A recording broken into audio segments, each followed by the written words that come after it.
অর্থনৈতিক দুশ্চিন্তায় গলায় ফাঁস দিয়ে আত্মঘাতী এক ব্যক্তির মৃত্যুকে ঘিরে চাঞ্চল্য ছড়ালো রায়গঞ্জের রামপুর এলাকায়। মৃতের নাম সুদর্শন বর্মন, বয়স 43 বছর। পরিবার সূত্রে জানা গেছে, শনিবার রাত পর্যন্ত সব স্বাভাবিক থাকলেও রবিবার সকালে ঘরের মধ্যে গলায় ফাঁস দেওয়া অবস্থায় তাকে দেখতে পান পরিবারের সদস্যরা। দ্রুত খবর দেওয়া হয় পুলিশে। পুলিশ ঘটনাস্থলে পৌঁছে দেহ উদ্ধার করে ময়নাতদন্তের জন্য রায়গঞ্জ মেডিকেল কলেজের মর্গে পাঠায়। পরিবারের প্রাথমিক অনুমান, দীর্ঘদিনের চিকিৎসা সংক্রান্ত খরচ ও অর্থনৈতিক চাপের কারণে তিনি চরম সিদ্ধান্ত নিয়েছেন। ঘটনায় তদন্ত শুরু করেছে রায়গঞ্জ থানার পুলিশ। মৃতের পরিবারে শোকের ছায়া নেমে এসেছে। এদিন এই বিষয়ে মৃতের দাদা ধীরেন বর্মন বলেন, আপনার নাম? ধীরেন বর্মন। যে মারা গেছে কি হবে আপনার? আমার মেজো ভাই। কি নাম ওনার? সুদর্শন বর্মন। বয়স কত? বয়স 43-44 করি। বাড়ি কোথায়? Rampur, post office, Lohanda. রায়গঞ্জ থানা। হ্যাঁ। কি হয়েছিল ঘটনা?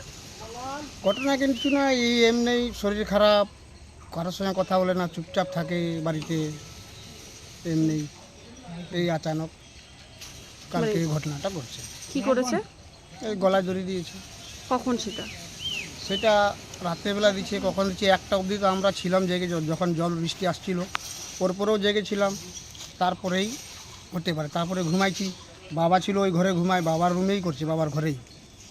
আচ্ছা, তো কি কারণে করলো এটা? না, কারণটা বলা যাচ্ছে না, কেননা শরীর খারাপ ছিল, অসুস্থ, খুব অসুস্থ। হ্যাঁ, নিজের খরচা চালাতে পারত না। পরিবারে আর কেউ রয়েছে? পরিবারের 3 ছেলে, বউ আছে। মাসে মোটামুটি তোমার 5,000, মানে ওষুধের জন্য খরচা হয়ে যেত?